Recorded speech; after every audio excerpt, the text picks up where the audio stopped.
ഈശോയ്ക്ക് സ്തുതി. ഇന്നലെ ബ്രദർ ക്ലാസ് എടുത്തപ്പോൾ പറഞ്ഞു മത്തായി 5:19-20 വചനം.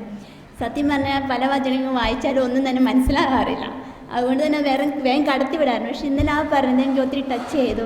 അതായത് ചെറിയ പ്രമാണങ്ങൾ പോലും ലംഘിക്കാൻ പഠിപ്പിക്കുകയോ ചെയ്യുന്ന അവൻ പോലും സ്വർഗരാജ്യത്തിൽ ചെറിയവനായിട്ട് കടന്നു പോകുന്നുണ്ട്. അതുപോലെ പറഞ്ഞു പ്രമാണങ്ങൾ പാലിക്കാൻ പഠിപ്പിക്കുകയും ചെയ്യുന്ന സ്വർഗരാജ്യത്തിൽ വലിയവനായിരിക്കും. അതുപോലെ ഫരിസേയരുടെയും നിയമജ്ഞരുടെയും നീതി അതിശയിക്കുന്നില്ലെങ്കിൽ നിങ്ങൾ സ്വർഗരാജ്യത്തിൽ പ്രവേശിക്കുകയില്ല. ഇതിൻ്റെ അർത്ഥം ഒന്നും സത്യം പറഞ്ഞാൽ ഒന്നും തന്നെ മനസ്സിലായിട്ടില്ല ഇത്ര നാളിനിടയിൽ. പക്ഷേ ബ്രദർ എന്നല്ല പറഞ്ഞപ്പോഴാണ് അതിൻ്റെ ഒത്തിരി മനസ്സിലായത്. പ്രമാണങ്ങൾ അനുസരിക്കുന്നില്ലെങ്കിലും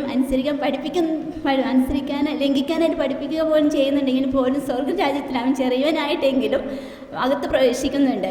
അതിലൊറ്റ കാരണമുള്ള നമ്മുടെ കർത്താവായ യേശു ക്രിസ്തു നമുക്ക് വേണ്ടി പാപങ്ങൾ ഏറ്റെടുത്ത് മരിച്ചു എന്നുള്ള പൂർണ്ണമായ വിശ്വാസം അർപ്പിക്കുക. അതാണ് എങ്കിൽ മാത്രമാണ് സ്വർഗരാജ്യത്തിൽ പ്രവേശിക്കുന്നത്. അപ്പോൾ ഞാൻ ചിന്തിച്ചു, എൻ്റെയൊക്കെ വിശ്വാസം അത്രമാത്രം വളർന്നിട്ടില്ലല്ലോ എന്നുള്ളൊരു ബോധ്യത്തിലേക്ക്, വിശ്വാസത്തിൻ്റെ ഒരു ആഴങ്ങളിലേക്ക് വരാനായിട്ട് ബ്രദറിൻ്റെ ക്ലാസ് ഒത്തിരി ഉപകരിച്ചു.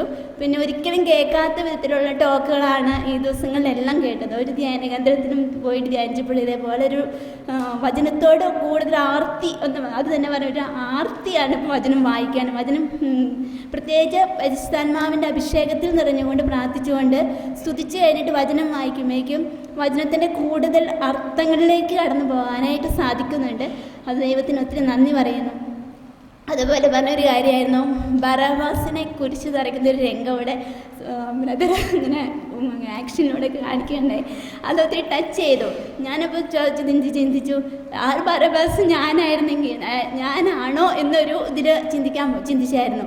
ആ ബറബാസിൻ്റെ സ്ഥാനത്ത് എന്നെയായിരുന്നു കുരിശ് തറയ്ക്കേണ്ട സമയത്ത് യേശു എനിക്ക് വേണ്ടി എൻ്റെ പാപങ്ങളെല്ലാം ഏറ്റെടുത്ത് പരിഹാരം ചെയ്ത് കുരിശിൽ കയറി അത്രമാത്രം കരുണ എന്നോട് കാണിച്ചു. ആ കർത്താവ് യേശുവിൽ ഞാൻ എത്രമാത്രം വിശ്വസിക്കണമെന്നും അത്രമാത്രം ഞാനും മറ്റുള്ളവരോട് കരുണ കാണിക്കണം എന്നുള്ളൊരു ബോധ്യത്തിലേക്ക് കടന്നു ചെല്ലാനായിട്ട് ഒത്തിരി സാധിച്ചു. ദൈവത്തിന് ഒത്തിരി നന്ദി.